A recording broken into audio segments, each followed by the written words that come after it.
Natal, where at least 400 families in Seaview in Durban have decided to settle in a graveyard.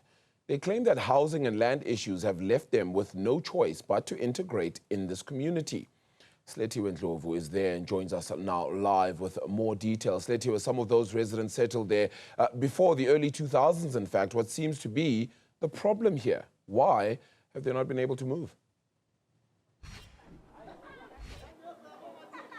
Good morning, Arabile. Well, from the conversations that we've had with the residents that reside in this area, we are told that there's a number of departments that have arrived in the past, have taken down their details, but it seems as if it's turned into empty promises, really, because as you stated, they've been here since the early 2000s, some of them even before that. I want to show you how this area actually looks, Arabile.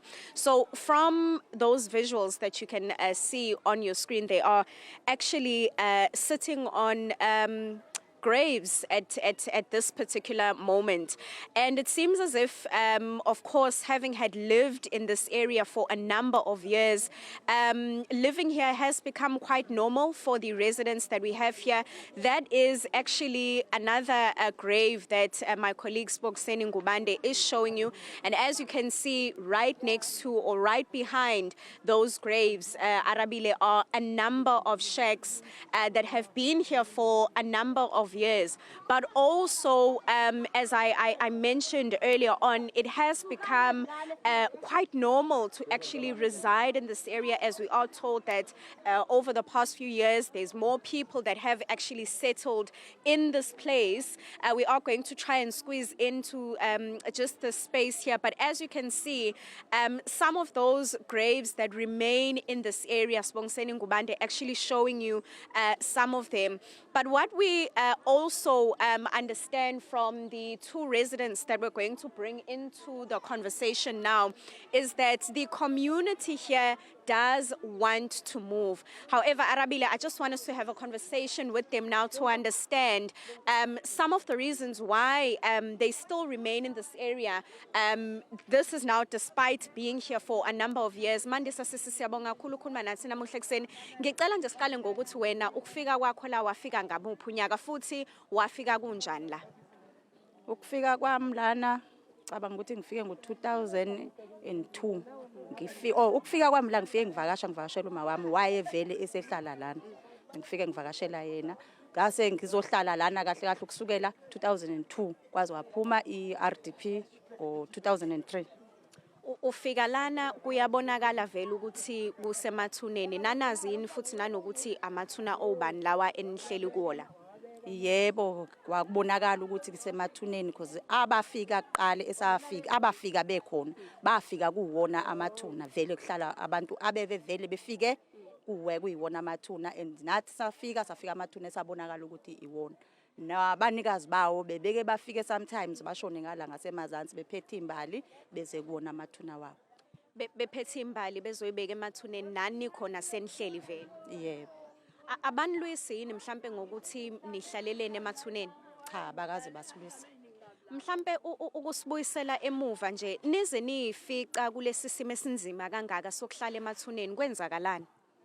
Ukuzifica ukuzibona sesihleli kulamathuna ukuthi thina safika oma bethu uma wami wayenomngani wayesebenza eMajaldini owayengiwa la KZN wagcina esezohlala naye ngoba esephelelwe indawo yokuhlala eMajaldini kwajwayeleka ukuthi kuyahlaleka lana naye wahlala nathi safika sivakasha sizingane safikela kuyena sabona ukuthi kuyahlaleka kodwa sesibadala sesiyasikhula siyabona ukuthi kuyiphutha elikhulu kangakanani ukuhlala kule ndawo. Mhlawumbe ukukhuluma nami nje anithuke yini ngoba thina sizwe kuthiwa amathuna indawo okumele ngabe iyahlonipheka anithuke yini njengoba nihlela? Ukuthuka sesingasho sithi ngoba sesikhula mhlambe ngaleza zikhathi sasikholelwe ekuthinini ngaba khona into ekuthiwa inezipoki asinayisho kodwa sasike sivuke ekseni sibuzana ukuthi uvile umpompi ngesikhathi esiwukuthi njalo ngesikhathi esiwukuthi uyakhala sasinaloko nje nezicathulo ezidlulayo eziduze kwezindlu ngobusuku sasizizwa kodwa manje akusenzeki. Mhlambe sengigcina nje sikhulume ngodaba olukhulu lokuthi nifuna ukusuka kule ndawo. Sichazisele kabanzi ngalama department afikayo nanokuthi yini enifisela yona. sifuna ukusuka kule ndawo phansi kokubekezela esesikubekezele kahle kahle la sihlezi phansi kwa 32 days esasiubekelwe umasipala ngo2003 mhla silwela ukusala ngoba sasingenazo indawo sasisele ebudengwane savumeleka kwathiwa sihlale u32 days bazofika bazosibona emveni ngoko kwabe kuhamba kwabo abaphinde babuye bazosithatha sicela ukuthi basinike uba ngabe uhulumeni uyangenelela sicela ngenelele sesibekezele kakhulu akukho la singaziwa khona kuyanithusa ukuthi khona abantu abathabaza ukuthi sihlale emathuneni akekho umuntu ongazi because wonke umuntu ofuna ukuzophakamisa isikhundla sakhe uza lana umuntu ofuna ukuzibona eyaphezulu uza lana simlandele simvotele simenzele konke akekho ongasazi ukuthi siyahlala la umasipala yasazi ukuthi siyahlala la into esesicela kulokubekezela sesikubekezelile sesicela ukuthi angasiniki o1 room angasiniki olindela sicela asinikeze indawo nathi ezosenza sizibone ukuthi ngempela bengafanele ngabe sihlale emathuneni. Arabile, that's one of the committee members that we have here, but I just want to show you, and I hope you will be able to see, but once again, those are the graves, some of the graves that you have in this community. There's a number of them, Arabile, and we are going to take you deeper into the community a bit later on. But from that conversation, the community members that we have here do state that in 2003, they were given 32 days by the eThekwini municipality, promised that they would be moving from this area.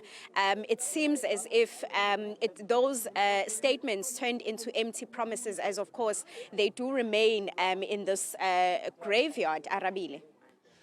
Sletiwe, certainly, I think, disturbing and perturbing situation indeed when it comes to housing in this country, and to see it just in this form and fashion, then having to ultimately live in a gravesite, not just near it, literally in and around it. We certainly hope we can get more answers with regards to this as well. Sletiwe, thank you so much for bringing us that story then out of KwaZulu-Natal.